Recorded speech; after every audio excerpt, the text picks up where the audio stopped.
नमस्कार, मैं सोमवीर सिंह राउत स्वागत करता हूं आप सबका आपके अपने YouTube चैनल हिस्ट्री टीवी 90 पर। तो दोस्तों, आज हम आपको ले चलते हैं दिव्य राय बाल मुकुंद दास के छत्ते की ओर। इस महल का निर्माण महाराजा शाहजहां के शासनकाल 1628 से 1658 ईस्वी में नारनौल के दीवान दिव्य राय बाल मुकुंद दास ने करवाया। यह एक 5 मंजिला इमारत है जिसमें कई सभा मंडप और कमरे हैं। दीवान एक खास यानी मुख्य आंगन में फर्श और खंभों के लिए संगमरमर का प्रयोग किया गया, जो कि समकालीन नारनौल की समृद्धि का संकेत देता है। गर्मी के मौसम में इसे ठंडा रखने के लिए भूमिगत मंजिल पर झरनों का बखूबी इंतजाम किया गया था।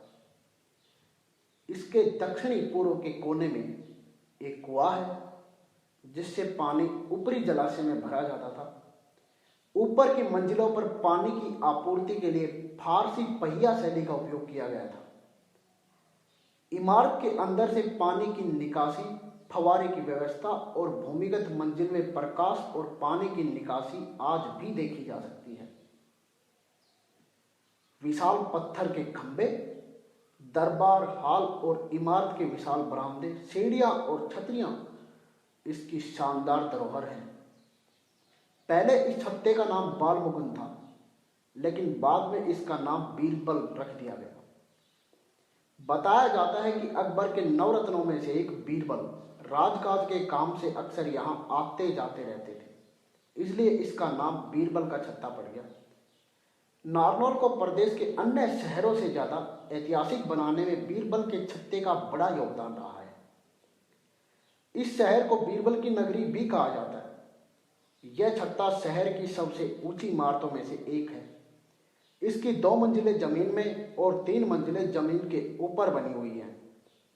रानियों के निवास स्थान, स्नान गृह और उस जमाने के सुंदर फव्वारे आज भी अपनी पहचान बनाए हुए हैं। मगर अब यहाँ सिर्फ चमगादड़ नजर आते हैं, जिससे इस भवन की सुंदरता को ग्रहण सा लगाई दिखाई देता है।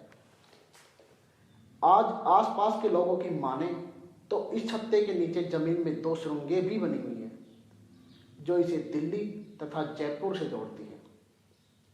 बताया जाता है कि किसी जमाने में शादी की बारात में आए हुए कुछ लोग जब इन सुरंगों को देखने के लिए अंदर तो गए थे, मगर वापस लौट कर नहीं आए। मगर वर्तमान समय में इनमें प्रवेश करना मौत को निमंत्रण देने के समान है, क्योंकि जमीनी गहराई में बनी इन सुरंगों में मीथेन गैस या अन्य जहरीली गैसें होने की भी आशंका है। साथ ही इंसानी आवाजाही न होने के कारण जहरीले जीव जंतु भी हो सकते हैं।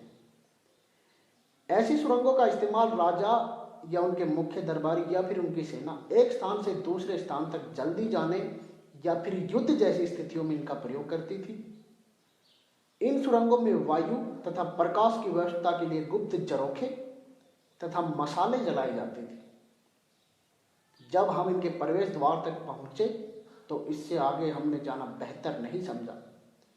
यहाँ आने वाले लोगों का चमगादड़ बड़ी गर्मजोशी के साथ स्वागत करते हैं। जब हम इस छत्ते की ऊपरी मंजिल तक पहुंचे तो देखा कि इसकी अधिकांश छतें गिर चुकी हैं। जिस ऊंचे स्थान से बादशाह प्रजा को संबोधित करते थे, वो स्थान भी अब सुरक्षित नहीं रहा। चौड़ी चौड़ी दीवारें व संगमरमर के पत्थरों पर की गई नक्काशी इस इमारत की भव्यता का प्रमाण आज भी देती है। दरवाजों पर लगी साल की लकड़ी की चौखटें व छत के लिए लगाई गई खंभियां और कड़ियां आज भी इसको गिरने से बचाए हुए हैं। इन पर की गई कारीगरी आज भी इसकी सुंदरता पर 4 चांद लगाती है।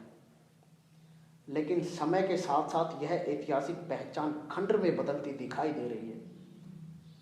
अगर समय रहते इसकी सुध नहीं ली गई तो शायद अपनी आंखों से देखने वाली वर्तमान पीढ़ी अंतिम पीढ़ी हो और आगे आने वाली पीढ़ियों को महज इनकी कहानियां ही सुनने को मिलेंगी।